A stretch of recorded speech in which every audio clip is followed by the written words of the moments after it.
Here we are at chapter 5, a day on the set. But first, I always have something to talk about. Let's see. Oh, I want to share this with you. Here's I should have shown this right from the beginning, or maybe I did. But this is the premiere. And this was a shot that we got. And my dad actually signed a number of these just a few months before he passed away.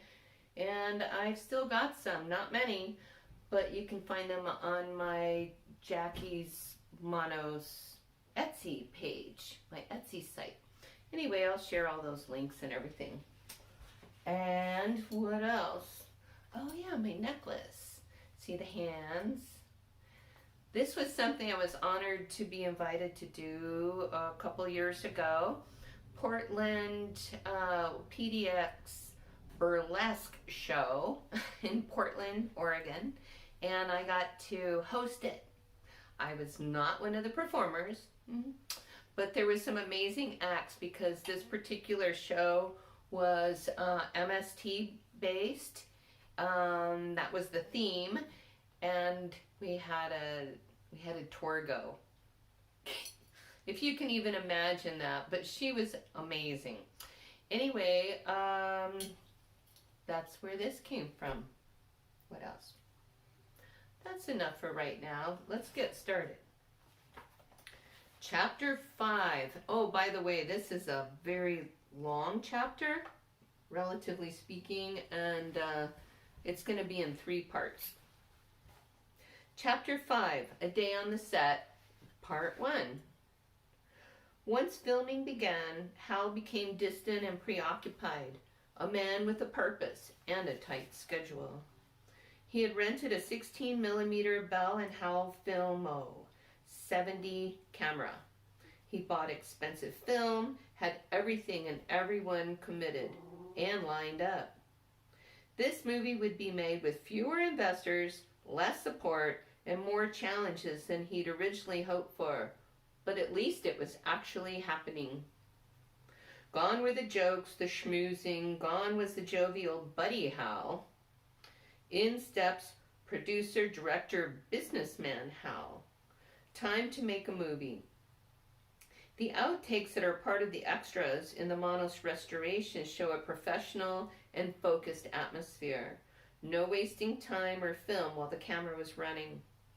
Many Hollywood producers today could benefit from Hal Warren's style discipline, and some do no better with much more experience and money. Hal had raised some money by offering stock to cash investors and had come up with enough so far to rent the camera for the estimated month he would need it and to buy film. He also financed the establishment of Sun City Films of El Paso Incorporated with William Bryan Jennings as president and talent agent, and Norm Iris Films, the film production side of the business. Hal knew he would need more money to finish and had plans for some fundraising events once he had a little something to show for it. In the meantime, he'd already bargained with his cast and crew to accept stock in addition to, and for some, in place of, actual payment. He explained to others how this endeavor would further their career goals. Many were initially convinced that this thing might actually pay off one way or another in the long run, and at least worth a shot at doing. The women who played the wives had been told this would be great experience, and the publicity would be sufficient compensation for their time. My dad's contract states that he would receive $3,500 for his acting, but the props and costumes were listed as an out-of-pocket expense that would be reimbursed through his stock in the film. I think initially he didn't realize how much he needed to come up with in materials and time, or that it would be the entire prop, wardrobe, and makeup departments. But as the duties piled up, Dad found ways to make it happen. Only 2 of the cast saw any payment. Shanka the Doberman received a 50-pound bag of dog food, and I got a shiny red bicycle with training wheels and cool plastic streamers coming out of the handlebars. Maybe Hal came out all right on the deal in the long run, but he's not talking, and for certain no one else involved saw any benefit to owning stock in Manos. In the end, once it had premiered in the theater that first disastrous night, pretty much all anyone wanted to do was forget it had ever happened in the first place, except for Hal, who kept the master's robe to wear for Halloween, and the master and dog painting which he displayed in his living room. But all that came later. For now, there was much to be done, and many of the limitations imposed by lack of funding could be overcome by Hal's gifts for negotiation and explaining his vision. The vision was clear, his will was strong, and the movie would be made. Lights, camera, action. With the camera and film in hand, things got going quickly. Hal had budgeted the camera rental for 2 months, knowing he had to work around his cast and crew's real-world schedules. For his first feature film, Hal had brought a brand new clapperboard. That board was a symbol, a focus point, and critically important to the filming, in my eyes. Hal must have seen it as a symbol, too. After all, everyone knew you needed a clapperboard to make a movie. Normally, they're used to sync the sound with the action, but since Manos was shot wild, without sound, its main purpose was simply to add legitimacy to the project and make us all feel like we were part of a real movie. That board held a fascination for me. I'm sure more than one person was annoyed by my constant, dramatic smacking of it. I recall more than once it was removed from my eager grasp. When Bob or Bernie got hold of it, they would wipe it off with a cloth and rewrite each scene in chalk. Hal had found a bunch of intelligent community theater people who are, by nature, a committed, hopeful group and will keep going to the bitter and, if necessary, end, as this group looked prepared to do. But within a couple of weeks, some cynicism had set in. Once filming started, Bob and Bernie quickly realized just how meager a budget they were working with, and how a rented wind-up camera and limited films could squash even the thriftiest creativity. Bob tried sneaking in a couple of artistic shots when Hal wasn't paying close enough attention, but his efforts were always scorned by the director. People need outlets, and Hal's creative crew found ways to vent their own frustration while keeping themselves entertained, and they would taunt Hal outright. Bob Guidry, a clever wordsmith with a sharp wit, soon privately titled the film Mangoes, the Cans of Fruit. He crafted more names as the project went along, with a few for Hal, primarily Cecil B. Hal had not realized until too late that the comedic Bob and Bernie duo he had enlisted and trusted to make his film were sometimes more interested in jokes and pranks than production, while doing things like leaving an empty beer bottle in the trunk in Torgo's room just to see if Hal was paying attention. Their pranks were immortalized in Richard Brandt's 1998 article, The Hand That Time Forgot, in Mimosa magazine, from an interview with Bernie and Bob. One day, Bob said, just to show Hal up, I showed up on the set wearing a beret and a safari outfit and carrying a riding crop and barking out orders like Erich von Stroheim. I remember, said Bernie. That's the day he threw the slate at you. I remember so much of the filming of Manos. The first daytime scenes begun up on the mountain right above our home on Scenic Drive. A 2-mile winding road that began a few blocks from home at Rim Road and wound up and around Mount Franklin, ending on Alabama Street. Scenic Drive had offered the best and most panoramic views of El Paso and Juarez for as long as it had existed, and it's one of the most popular drives for tourists, local families, and necking teens.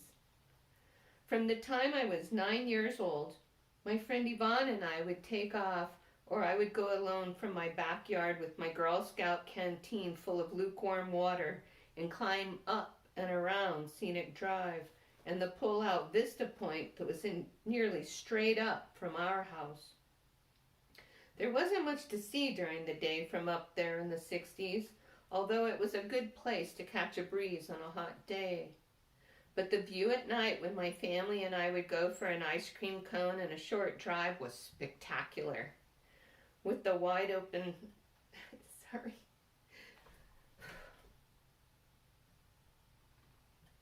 good memories. With the wide open sky above and the twinkling lights of the city spread out below. Judge Colbert Coldwell's property in the lower valley of Socorro, a small city just southeast of El Paso where we filmed, was probably about a 20-minute drive from Scenic Drive and not far off the main road. The small house and outdoor area with the columns and stone slab we used for the set seemed out of the middle of nowhere, but was pretty much in the judge's backyard, on the other side of a couple sandy hillocks and sagebrush. To me, it seemed to be in the middle of nowhere, especially at night, when the moths came out in droves and you couldn't see past the meager lights that we had available. Since the schedule was so tight and everyone had such varied schedules, there were some very long days extending late into the night. We filmed pretty much everything, from the sheriff pulling the family over to entering the house at the Valley Lodge in one day. And that evening we began filming the wives bickering around the fire. So, as long as it seemed to film "It will be dark soon," while squinting and sweating in the midday desert sun, there was much planned for that day's shoot, and things had to keep moving. Hal continually reminded us all of the wonders of the lab and the magic of editing. Technological effects were adjusted all the time in the lab. Day was made into night with filters. Night could be brightened up. All movies look like this behind the scenes, he assured us. Everyone in the movie business knew that, and this group was being tutored. It's doubtful that anyone truly believed it would end up looking great, but Hal was a hell of a salesman, and everyone just kept showing up. I was just happy to be the only kid around and to get to stay up late. I was often free to wander around, and, as usual, I tested the limits, learning quickly that this particular group of grown-ups had other things on their mind than keeping track of me. Anyhow, it was the 60s when grown-ups had cocktail parties around the pool, and kids who fell in were left to save each other. They were the survival of the fittest times. Even at that age, I had already learned many of the ways of the desert and had an idea where nocturnal poisonous creatures of many and no legs were most likely to be. Watch where you're going, and watch out for snakes takes on a new significance when you're an unsupervised child in the desert at night. But I doubt I ever gave a second thought to anything that might have skulked around out of the light.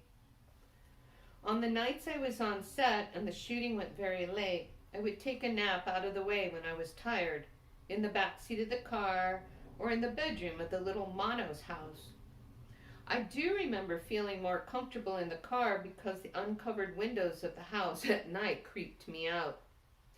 I loved that I knew what was behind the scenes. The people and things out of the camera's eye. It was like sharing Oh, it was like sharing some fun secrets with just the people that were there. All the Manos costumes were hung in the bedroom closet when not in use, along with the makeup box, Torgo's hat on the top shelf, and Torgo's staff leaning against the wall.